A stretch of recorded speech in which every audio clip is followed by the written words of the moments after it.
what's the single most important thing people need to know about money to know that it's fake and something that they can... Yeah, okay. Really simple idea, okay? All right, so there's a bank. And people think that bank is a place where they take the deposit money and they use it to fuel the economy by lending to entrepreneurs, right? And that's what drives the economy, okay? But here's the problem though. You're the bank. Depositors put $1 million into the bank, okay? You take that $1 million and then you give it to entrepreneurs to open a restaurant, okay? Right? Question is, how much money is in the bank now? The answer is not zero, which is what the math says, right? The answer is actually $2 million. And you're like, okay, that's kind of stupid. Where do we get this system? Okay, it comes from early banking. It comes from Venice, basically, okay? So back then, they didn't have money. They had gold, right? So you put $1 million of gold into the bank. Now, the bank's going to lend this $1 million primarily to merchants who engage in trade, okay? But the problem is that you don't want to physically give people the gold because it's dangerous. It doesn't really do anything. So what you do is you give them a receipt for the gold, right? So you say $1 million receipt for the gold. Does that make sense? Yeah. So now in your ledger, you have $2 million because that gold didn't go away, but then you also create a receipt for that gold, which becomes currency in itself, as long as people are willing to believe that this contract has value. And that's how money works. So how does this relate to the concept of, I guess, what happens in 2030 and why are wars so important for the global economy? Okay. So you have this system in place, okay? And this is the host. Let's just call this a host.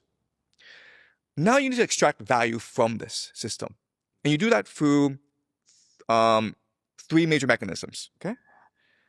You do it through intelligence, spies basically. You do it through crime, you do it through science. And the example, of course, is Jeffrey Epstein, who was at the epicenter of both intelligence networks, criminal networks, as well as science networks, right? And this becomes the parasite system, right? Because like once you create value, you have to extract it, right? And so these 3 things, intelligence, crime, and science, is what allows you to extract value from the system. So then the question then is, who controls the parasite system? Well, it's going to be transnational capital. Does it make sense so far? Okay. The problem with the system is, if you are the host and you look at the system, you think, this is not really fair, man. Why is it that these guys get to extract rent from everyone else? So you're like, is it possible to create a new system? In which case, I'm the one extracting rent and not these guys. Because all I have to do is become the game master, right? Okay. And so this idea called elite overproduction. And this was coined by a historian named Peter Turchin. And his argument is this: eventually, societies reach a point where power ossifies, becomes bureaucratic. In which case, what's really important is who controls the power as opposed to wealth creation. Because whoever controls the power is able to use government to extract rent from everyone else. But the problem is you have too many people in the elite and too few positions of power. So they start to compete against each other for these positions of power. And then your question then is, okay, well, if the people in finance have all the power, who's challenging them? Who wants their power? And the answer is the tech sector, Silicon Valley. Silicon Valley wants to be able to replace finance and become the game master of this world. And so what's their main mechanism? Artificial intelligence, right? AI. Because money is God, but so is AI.